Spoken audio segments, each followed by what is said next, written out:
এই যে জুমার মিম্বার গুলো এই 15 বছর যাবত কি পরিমাণে বন্ধ ছিল, কোনো আলেমরা, কোনো বক্তারা, কোনো খতিবরা কোনো কোরআনের কথা বাস্তবায়ন করতে পারে নাই, বলতে পারে নাই।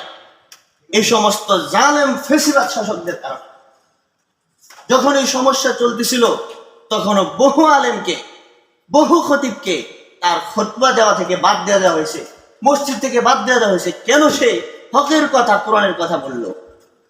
আজকে আমি বলতে চাই, সেই অন্ধকার আমাদের থেকে দূরে চলে গেছে, সেই রক্তিম সূর্য আবার উদয় হয়েছে।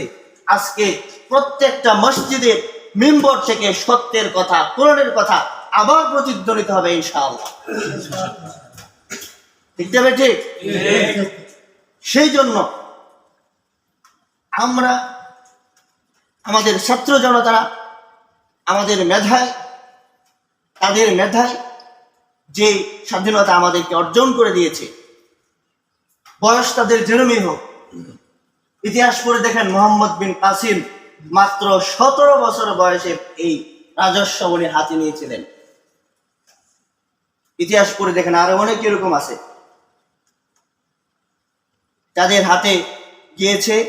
আমরা সর্বোপরি তাদের জন্য দোয়া করব এবং এই আশা রাখবো, সব সময় দোয়া করব হযরত ওমর রাদিয়াল্লাহু তাআলা আনহু যে শাসন ব্যবস্থা মুসলিমদেরকে দেখায় দিয়েছিলেন, আমাদের সন্তানেরাও যেন, আমাদের ভাইয়েরাও যেন, আগামী ভবিষ্যৎ যেন সেই সুন্দর ব্যবস্থা আমাদের জন্য কায়েম করতে পারে।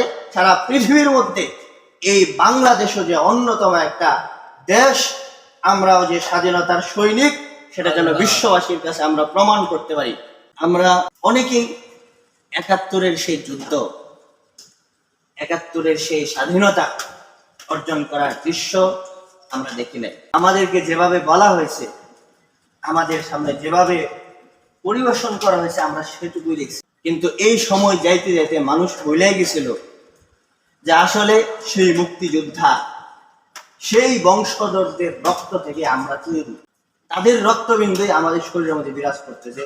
ওই জিদ, ওই তামান্না, ওই জজবা এখন আমাদের ভিতরে। বাংলাদেশের ছাত্র সমাজ, আজকে মুফতি আমিন সাহেবের কথা খুব মনে পড়তেছে। উনি বলছিল যে দেশের নেতারা, রাহাবাররা সব বিক্রি হয়ে যেতে পারে, কিন্তু ছাত্র জনতা যদি একবার মাঠে নামে তাদেরকে কেনার মতো সক্ষমতার কারণে আজকে বাংলার সেই পূর্ব দিগন্ত থেকে বাংলাদেশের সাহসী যোদ্ধারা, সেই ছাত্র সমাজ আবারও প্রমাণ করে দেখায় দিছে যে তারা যদি মাঠে নামে, বাংলার ছেলেরা যদি মাঠে নামে, যে কোনো জিনিসের বিজয়, স্বাধীনতা অর্জন করা সম্ভব। আজকে সেই ভাইদের কথা এখানে না বলে পারতেছি না। শহীদ আবু সাইদ, যার বুকটা এইভাবে ধরে ছিল, কঠিন বড় যোদ্ধা, যখন সে এই সাহস একবার দেখা ফেলছে, নিজের বক্ষ পুলিশের সামনে এইভাবে দৌড়ে দিছে, এই সাহসিকতা যখন সারা বাংলার ছেলেরা দেখছে, এরপরে আর একটা ছেলেও পিছনে যায় না। আজকে আবার তারা নতুন বাংলাদেশের স্বাধীনতা এনে দেখেছে। ৭১-এ দেশ স্বাধীন হওয়ার পরে গান লিখছিল যে এক নদী রক্ত পিরিয়ে বাংলার স্বাধীনতা আনলে যারা, আমরা তোমাদের বলবো না। আজকে সেই কণ্ঠে মিলায় আমি আবারও বলতে চাই যে হাজারো শহীদের রক্ত দিয়ে আজকে আমরা যে আবার নতুন স্বাধীনতা পেলাম, সেই ছাত্র সমাজকেও আমরা কোনোদিন বলবো না। ঠিক?